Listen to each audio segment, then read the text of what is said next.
The second you own what I'm about to say is the second you're going to explode. Quality of my posts is insane, but I'm not getting a lot of engagement. Not true, not true. Excuse City USA. When you say the quality of my content is insane, immediately you're in that place that I'm trying to get everybody out of. I secretly get more excited when my content doesn't do well, and I get like fired up because I love the humility that comes along with it. I never think my content's insane unless it gets a load of views. Let's break down the answers. Number one, how much content are you producing for the company on LinkedIn on an everyday basis? Don't bullshit me. I have been living on LinkedIn, dude. I built a beautiful profile. I did it myself. I've been spending hours a day, and it's finally, just as of yesterday, to the point where warm inbound leads are coming to my inbox and the page is working for me. So it's beautiful. More. And when you say working it, are you cold emailing or are you making content? Are you replying to comments? What are you doing? All of the above, but right now I'm at the point where my page is set up nicely, so I'm engaging to try to obviously get more people and more flow. What's the name of the company? It's MXNN Creates, and our AI research division is Silzo. And again, we have our own proprietary AI model that we've already developed. It's in V1 Alpha, and we're using it on every one of our projects. And one more time. When you said my page is now set up, it's your personal account that's posting the content or the two companies posting the content? I have the company pages up. I haven't really worked on them much. I just focused on myself first because of, you know, my credibility, my work history, all that really. And you yourself, if I go to your LinkedIn right now, I will see posts from you multiple times a day? Absolutely, dude. I have a lot of dude, the quality of my posts is insane, but I'm not getting a lot of engagement because that means it's not true. Excuse City USA. My team will tell you, all these characters, they will tell you, I secretly get more excited when my content doesn't do well. Like right now, the last 3 or 4 posts on Instagram, I'm like, and I get like fired up because I love the humility that comes along with it. I never think my content's insane unless it gets a fuckload of views. Fair enough. And so you know your shit. I can feel it, even in just the words. Yeah. Doesn't mean that you're great at content creation yet. Doesn't mean that you figured out LinkedIn. And back to humility, it ebbs and flows. There's like, a year ago today, we were terrible on Instagram. The last 4 months of this year, we got our shit together. So yes, you may feel confident in knowing how you trained your AI. You may feel confident in your coding ability, your front end, your UX, but that doesn't mean that your content's insane. It actually means that it might be mundane because there's a lot of people that know it. So you've got to really think about the first 3 seconds, the thumbnail, the headline, the copy. And then the other thing, because I heard you say yes, so I'm going to believe you, searching more on LinkedIn on things you know about and leaving very thoughtful comments on posts that are doing well, what we call CAS-C at VaynerX, comments as creative.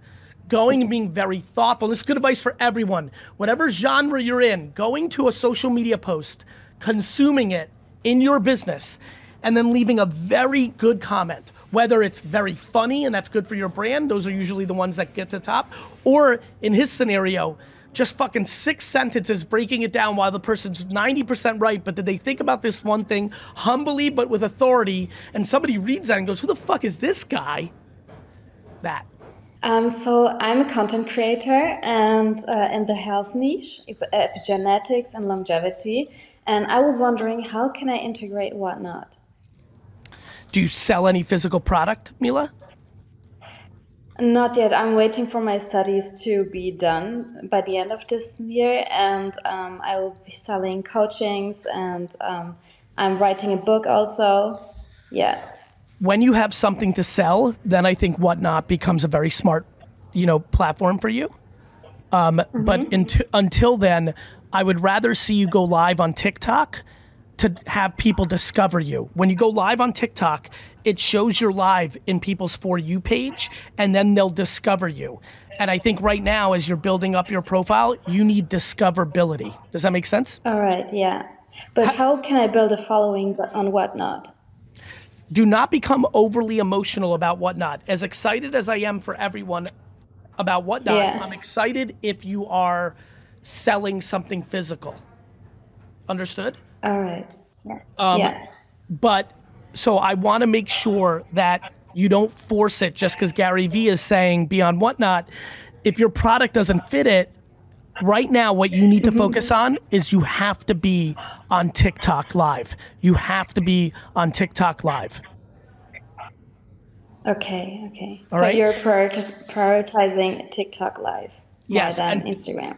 And teaching people about all the knowledge that you have. I would love to use Whatnot. I'm thinking middle of May. How do I walk that fine line between building up my brand to make Whatnot worth it, but at the same time, do like the short-term left hooks because I got to get paid because I've been looking for a job. So how do I walk that fine line?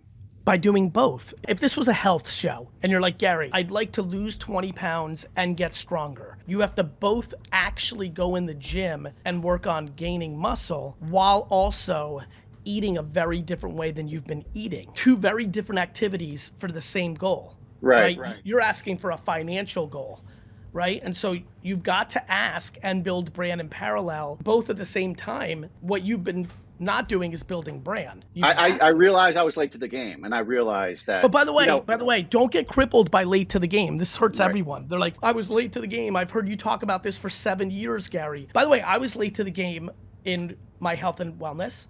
I didn't start getting serious until I was well into my 38th birthday. Mm-hmm.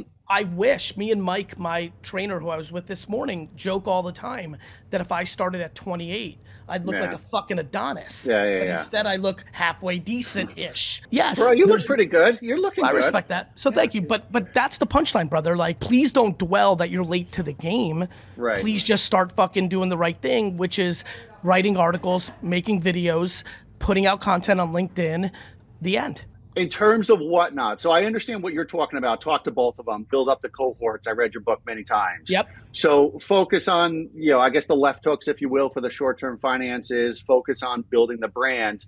In terms to make Whatnot make sense. First of all, Whatnot is amazing and I love it and we're on it right now. I would say that if TikTok isn't banned, or if someone's watching right now that's not in America or India, TikTok Shop does both, because when you go on, like right now I'm on TikTok, a lot of these people are on for the first time because TikTok just randomly shows you to people. You can be found on Whatnot, but not in the same way that you can on TikTok. But how do you make Whatnot work? You sell something that's good or interesting and make TikTok and Instagram content to drive people to your Whatnot. Right. And make good thumbnails on Whatnot. You know, when you open up the Whatnot thing, you're looking at different shows. The thumbnail matters too. You got to just keep practicing. What do you see that the future of Whatnot or live shopping on bigger purchases? I think it's going to be huge. We're going to be ready, but I think it's something to come in the future. Right now, it's a lot of small things. But what's your outlook on that? Yeah, I think QVC and Home Shopping Network proved this. Infomercials prove this. I think you're right. I think people will buy 700, 900. I mean, we've sold $800 vending machines on Whatnot very easily. So I think if you have a good product and you know how to market it, and obviously with live streaming, what's amazing is you could literally take the phone with you and go driving around in the golf cart, get people excited, and that adrenaline creates a higher percentage of converting. I'm a big believer that in 2025, this year, that many people are going to sell items that are over $1,000 a unit on Whatnot, on TikTok Shop, on all the other live streaming that I predict will come out, live social shopping, excuse me. And so, yeah. Yeah, no, I think you're absolutely right. We've taken on Instagram for EA Cards. No, we've taken EA Cards. We've taken your path with social media. We're about to sign like one of the biggest golfers on YouTube. I don't think there's anything stopping you other than figuring out shipping and logistics and getting it right. But I mean, I think you should be on Whatnot pretty quickly, almost weirdly in the same way you are. Are you fucking driving? No, so we're in the Uber. We're in the Uber. Okay, good. You're in the back. Okay. The good. There we go. Thank God, because you were just looking at me way too long consistently. I think that you should basically do this same exact thing. Sell on Whatnot. I think you should be. Somebody should be driving the cart while you're on live. You step out, you show it. Like I think you have a very good chance of doing it well.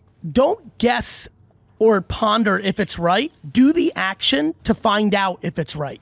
So last year I launched a company with my friend. So basically what we do is we go to people that have Airbnbs and we take care of the Airbnb. Like we clean it, we change prices. And we have a small problem. which is that we don't know how to lead people to be 100% in it. You know, like we work with people and we always have to go back and say, please, can you do this again? Like, can you do it a bit better? And like, we don't know how to lead without being rude and without actually leading. Like, they can't feel that they own it as much as you own it because they don't own it. Employees can't act like owners. If you want them to be like owners, you have to give them equity in the company. yeah, I mean, well, they have equity. That's the problem. What do you mean? Me and my friend like did the hardest job of setting the website, of trying to find clients. Okay. And we are actually working with other friends to just help us actually on the logistics. No. To not just pay them, we will give them. Yeah. Oh, you'll give them equity? Yeah. Okay, well then good. Then you just yeah, of course, yeah. Great. Then you just got to find people that are good. How many people have you tried? 2 people. Great. Yeah. You need to try 55 more people until you find 4 good ones. Okay. More people. Promoting and firing is knowing, but hiring or partnering is guessing. And so you've got to guess more. There is no right way. You're guessing. I'm a massage therapist and an energetic healer, and moving into creating TikToks, Instagram, and I'm also an artist. So I'm trying to brand. And then we're kind of like you, we're into all sorts of collectibles as well. So I'm struggling creating my LLC so that we can protect our personal stuff. What do you mean you're struggling to create your LLC? You're struggling to come up with the name? Yeah, which is stupid because I'm an overthinker. You're not stupid, but you are overthinking it. Do you know what the LLC name of Wine Library is? My dad's liquor store? No. It's Stecklin and Walker LLC because he bought it from Harry Stecklin and John Walker. It means nothing. Do you know what my personal LLC is? That one of the ones that I use? Registered LLC is attention at scale. Means nothing. Okay. What's your favorite color? Green. And what's your name again? First name again? Rhonda. I literally want you to register Green Rhonda Austin LLC. That is the name of your LLC. I just named your LLC. It's called GRA LLC. That is the name of your LLC. Go spend $267 or whatever the fuck it is. Register your fucking LLC. Here's why. What you sell in front of that LLC can be a totally different brand name. I don't need you to overthink your LLC. That's silly. Do you understand? So I got a small scale card flipping business, I guess is the best way to put it. I sell trading cards. Trading cards? Love it. Like, how do I scale from like just being myself as like a solo operator to just getting a little bit bigger with little to no money? Money, yeah, basically. I think the best way to do that, believe it or not, is add more things to your flip game. Basically, I'm stuck with cards for right now. So like Pokemon, like Magic and stuff. Yep, one, it's expanding. Have you started your own Whatnot channel on this platform yet? No. 100% you've got to do that. Because you're going to be able to move inventory. That's one of the biggest problems with trading cards and anything when you're selling it. For my dad at the Wine Library right now, is sitting on inventory you can't sell. Yeah. But when you're on Whatnot and you put things up for auction, even though you might not sell it for top dollar, you're going to be able to turn it into liquid. Right now, where a lot of your money's sitting is in your inventory that hasn't sold, right? Right. I want you on Whatnot this week. Okay. Doing auctions, starting this at $1, and you'll build from there, brother. I have the people who are looking for job, and in my LinkedIn contacts, I know the people who are looking for hiring, but I want to reach out to company in such a way that they give their openings to me and I directly filter and provide them the people. So how do you suggest me, you give me an advice of how do I go ahead with this in the best possible way? I think you know what to do. Like, you know, you're sitting in the middle on a two-sided marketplace. People are coming in and then you're giving them recommendations. So I just think what I would say is high touch, right? High touch is what I would do. You've got to make sure you're giving the level of customer service, make sure that you're interacting, on the phone, on Zoom, on email. Like, make sure you're making the people that are using you feel valued. Make sense? Yes, yes. That's the game. My distinguisher is that I ensure that there is a personal touch in whatever I do. I guide them personally. That's And it. And then as you get bigger, you want to hire people that capture your essence, you know, like are like you. Understand? What kind of content should I create as a beginner rapper? Well, then you've got to rap. Like, you've got to put out your fucking freestyles. Yeah, I mean, but about TikTok, as example, like what kind of content should I create to make it pop? Yeah. Be good at rap. I don't know if in Poland they have this saying, but the saying goes, you can't put lipstick on a pig. If you make the TikTok flashy and cool and great, but you're not good at rapping, it won't succeed. If you don't make the TikTok special, but you just sit down and you rap into the camera and you're very good, it will work. When's the right time to choose saving an employee over losing business because of them? Yes. That's a rough question and a great question, because I've always done too much save the employee, and I would argue that 8 out of 10 times it was the wrong call. My bleeding heart and compassion was wrong. The problem is the 2 out of 10 times that I was right, it paid for the other 8 wrong times. By kissing the ground and being thankful that you figured out that your employer's a piece of shit and you're out of that toxic bullshit fucking loser company. Anyone who gets fired for asking for a promotion is so lucky to be the fuck out of there. I mean, people have asked for raises and promotions for me, and I've explained to them why not, but it got me excited about trying to teach them a path of getting there. That's good intent. That boss is scaring that employee and every other employee so that they don't ask for more money. That is a manipulative, fucked up, toxic bullshit company. And that person, how should they react? By fucking saying, "Halla fucking lula." Dealing with your job and your side hustle while mourning the loss of a father is a game of patience and grace to yourself. I believe that people need to be much more graceful to themselves when dealing with mourning. Everybody mourns differently. Some people go headfirst into their work the next day, literally the next day. Other people need an entire year to really calibrate the loss. You can't judge yourself in either. If people around you are like, "Joey, you're just jumping back into work and not dealing with your feelings," that's okay, that might be true, but don't feel the pressure of other people's opinions on how you mourn. Everybody mourns their own way. If you're also not productive for a year, your business is down, your productivity's down, don't beat yourself up. We all mourn differently. Give yourself grace. Humility, accountability at the top, right? And tenacity. So, oh, there we go, hat. You gotta put your hat on. If you failed and you wanna get those investors to invest in you again or partners to work with you again, you gotta put on your hat. You've gotta lean into humility. So you've gotta own it with humility and accountability.